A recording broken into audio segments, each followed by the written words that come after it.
start with the injuries, I guess. I don't know if you want to go through the list or want me to go through it. You ask, and I'll tell you.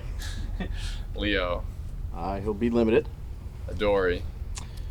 Will not. I'll help you out. Okay. Adoree, Azudu, Lemieux, Richie, and Hadi. Both of those guys are under concussion protocol. Oh, Hadi's in there? Yeah, it was after the game. So the other guys, will practice, probably limited. Belly, Ellerson, and Leo. Everybody else should be good to go. So Saquon's a full practice then? Mm-hmm. Oh, McKinney. He's not going to practice, no. Nope. Any chance he plays this week? I would say no. No chance. I don't. Okay. Yep. Is he? So it's kind of taking. Think any chance he comes back this year? Yeah, I don't have an answer for that one. They're healing. Yep.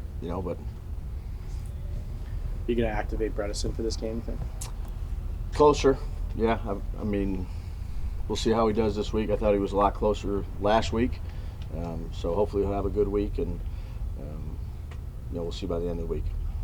Brian, do you present this opponent differently because you literally just presented it, 2 weeks ago? No, but as a coach and staff and as players, you've done a lot of film work. Obviously, you've watched the games over and over again. You go back, you look at things maybe you didn't call in the first game, and you sit down and maybe there's some things that hit your mind that you probably should have put in the first game. You watch your game over and over, so it's back to back for them and one game in between us. So I think both teams probably know each other. You have to do a good job of going out there and executing. When you look at that game, you have 4 possessions in a row where you score, and then it just kind of. What did you see in where the 4 you score, and then the 4 where the however many it was that you fell flat? It's probably a combination. It's a combination of a lot of things usually. You're not going to score on every drive. You can get into a rhythm, execute well, move the ball. I'd say third downs probably played heavily into that. We weren't great on third downs. God bless you. First down production, some of it was good, particularly on those drives, and some of it was bad. It's usually some portion of situational football, execution part of it, decision making, things like that. Was that one of the stranger sequences you've seen where? No, I've seen a lot of strange sequences. Yeah. Brian, with Payne and Allen for them, Yeah. we obviously know what kind of players they are. You knew going in the last game what kind of players they are, but is there anything to be gained for your guys, especially on the interior, having played them already, the idea of what it's like to go up against them physically? Yeah, I mean, you get to play, particularly so close in games, you go out there, you play against an opponent, or I would say a matchup. Certainly that probably helps both sides, helps everybody. But really the biggest thing is going to be able to execute and play well against them this week. How much do you view it as an advantage for the coaching staff, just for scouting purposes? You don't have to then go shift your attention to another team, and you just keep it on the same team for 3 straight weeks. I don't, because it's the same for both teams. What do you mean? No, you do have to. You did have to go. You had to shift and go worry about the Eagles. They don't. Yeah, it's 1 week in between. When you play a team so close to each other, you pretty have a good feel of personnel, of scheme, of things like that. I'd say it's similar. When you talk about a feel, what about for the quarterback? What about for Daniel? He has a good feel for them from 2 weeks ago. Can that, in that position specifically, can that maybe help a little bit, or? They got a good feel too, is what I would say. Again, it's going to come down to executing, playing good football, smart football, taking care of the ball, all the things that it does when you play a game. Right. McLaurin played really well against you guys, obviously. And besides the obvious of not letting him get yards, what in particular do you guys have to do better against them this time? Well, when you have those really elite receivers, they're going to get, most of the time, are going to get some yards. You got to try to prevent the real big ones, the ones that are 50, 60 yards. You got to tackle well. They're going to give him his targets. He's one heck of a football player. So, it's going to take all 11 guys. When you play an elite receiver like that, it takes everybody. It takes the rush, it takes the coverage, it takes tackling. And you understand they're probably going to get some too. Most elite receivers do. You mentioned the tackling on the back end was a problem the first time. Will you do anything in practice this week, full pads or anything like that to try to? No, we won't go full today. But we do fundamental tackling drills every day. Whether you have pads on or not, it's still, your base, your eyes, your contact, your leverage. We do those every day. Right, what kind of sense do you get for the excitement level of your players and the urgency of the situation? I think every game you have to be urgent. You have to be urgent in week 1 against Tennessee, just like you have to be urgent here. It's a division game, so that's always important. We haven't done very well in the division, obviously. So, again, our urgency and our preparation really never changes based on who we play or when we play them. I think you have to have that all the time. Will you though, Brian, because I mean, even when we talked to you after the first Washington game, when you were thinking, long term about the 4th and 3 call, I mean, will you stress the importance of this game, both for the playoffs, both for long term, like that it does mean a little bit more? This one does. I mean, they all mean something. I've said this before. The wins mean something. The losses mean something. This means it's really the start of the 4th quarter, if you will. In that game between we had 2 teams that have winning records that are in the division playing one another. So I think everybody understands that this game is important. Last game was important. Week 3 was important. I think you just got to stay with that consistent approach. I know you keep a narrow focus, but as the season's gone on, are you evaluating guys for the future? Because you obviously have some players that are going to have to make decisions. I'm just curious, how do you compartmentalize that? I focus on this week, who we need to play, what we need to do.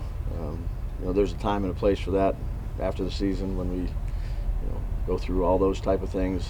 That doesn't cross my mind. Do you think these types of games tell you something about players, how guys respond in these moments? I think every game does. Look, every game's critical. There's only 17 of them in this league. It's not 82 or 160, how many in baseball. Like, every game is critical. So you have to approach it that way. How does Chase Young seemingly coming back kind of change the arithmetic up front? Just adds another good player. So, again, you have to have a plan for that front anyways. Without him, and if he comes back, sounds like he will, we'll have to deal with him, accordingly. You had Saquon on a pitch count last week. It's going to be similar this week, or can you let him go any? The other thing I was wondering about, Brightwell had a couple good carries there, and then you got penalty backed it up. But would you like to have some change up and be able to rest him a little bit more than when he's healthy and not healthy? Mm-hmm. No, I understand. I'd say we're going to do whatever we need to do, whether that's playing 60 plays, whether it's have other packages. It's Wednesday here. We'll see how he does in practice today and tomorrow, and we'll do what we think is best. Do you view this as a must-win game? I view every game as a must-win game. I mean, that's why you go play them. So it's the next game. It's important. It's against a division team.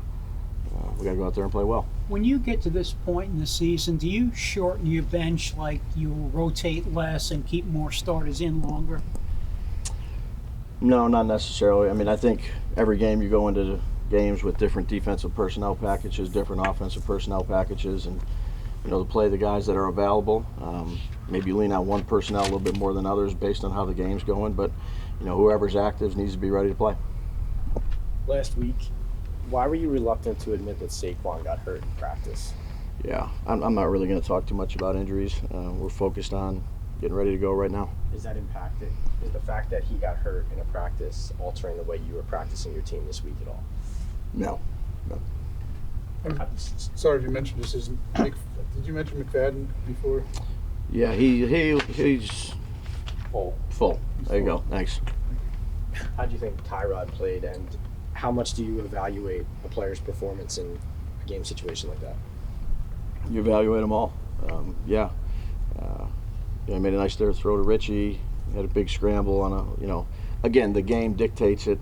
It's kind of out of hand, but again, it was. He went in there, was able to operate. Obviously, we got strip sacked on the one, but he was ready to play. You've worked with Daniel now for almost a full season. If you had to pick one thing that surprised you or impressed you about him, what would it be? I don't know. I mean, I don't think of it like that. I think he's done a really good job for us. I've enjoyed working with him. I think he's really been on top of all the things we've asked him to do. He's taken care of the ball. He's made good decisions. He's been enjoyable to work with. Team hasn't won a primetime game in a long time.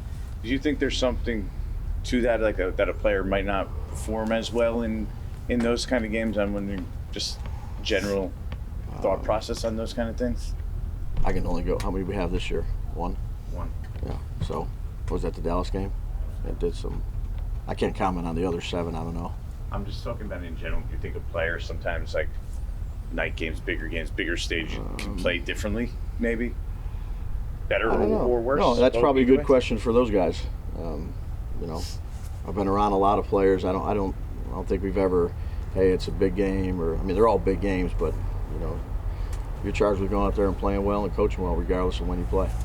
Brian, with Richie and protocol, do you have to come up with a couple different options in the slot on offense to what you're going to do? Because it seems like he's got. Yeah, hopefully he'll be out of it, but we have guys that know how to play in that role that are out, you know, that are on our roster right now.